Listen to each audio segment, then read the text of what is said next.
Voice of America Washington से news minute के साथ मैं हूँ सारा जमान। काहिरा में आज बम धमाके में कम से कम 4 अफराद हलाक हो गए। मंगल को पुलिस हेडक्वार्टर पर हमले की जिम्मेदारी अलकायदा से मुंसलिक अंसार बैतुल मक़दस ने कबूल की है।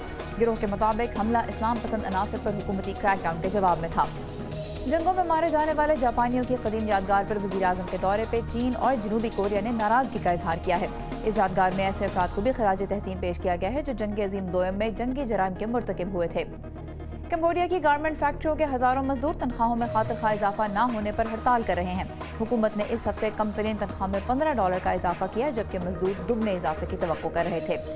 और चीन में आज माओ ज़ेडुंग की 120वीं सालगिरह सादगी से मनाई गई। हुकूमती पॉलिसी के मुताबिक माओ की खिदमात को 70% मस्बत और 30% मनफी अंदाज से देखा जाता है। ये था VOA न्यूज़ मिनट। खबरों की तफसीलात के लिए आइए हमारी वेबसाइट urduvoa.com पर।